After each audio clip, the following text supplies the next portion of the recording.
Sometimes you just can't scrap a group of people together to play a game, but if you're like me, sometimes you swear as you walk past your game room, you can hear your games calling to you. Hey, come on, Jim, I know you think about playing me every day. Glory!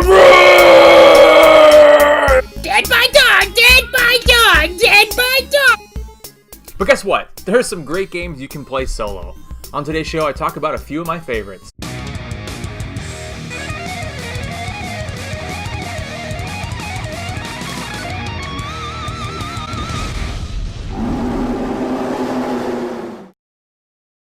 So I'm a sucker for deck building. It's something I've recently realized and I've come to terms with.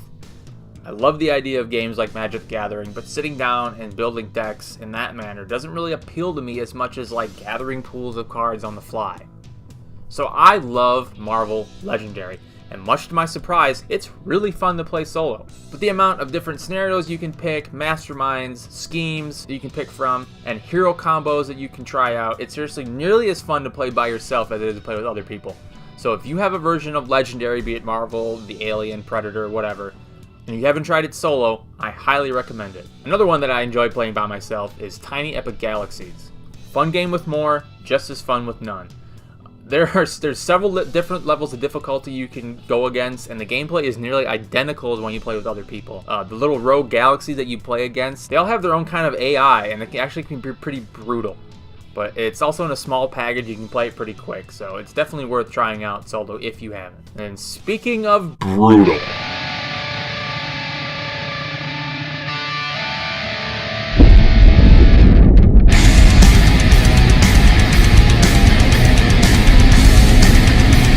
this is Shelf Hulk, Space Hulk, one of the biggest two-player games you'll ever come across.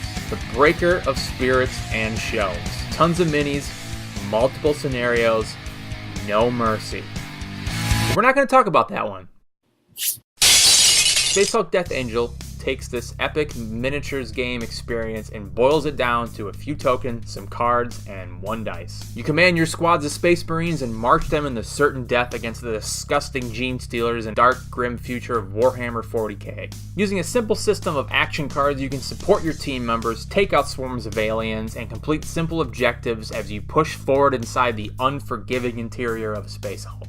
You'll control multiple teams of Space Marines while playing this solo, which actually makes me prefer to playing it with other people because it's easier to coordinate your actions. Be warned though, the difficulty of the board game definitely carries over into this card game. Brutal doesn't even begin to describe it. If there was some sort of award for best villain in board games, this dice would get it every year. You'll love to hate this. You know what? No, you'll loathe this dice. It will become the bane of your existence, and for some reason you keep coming back for more.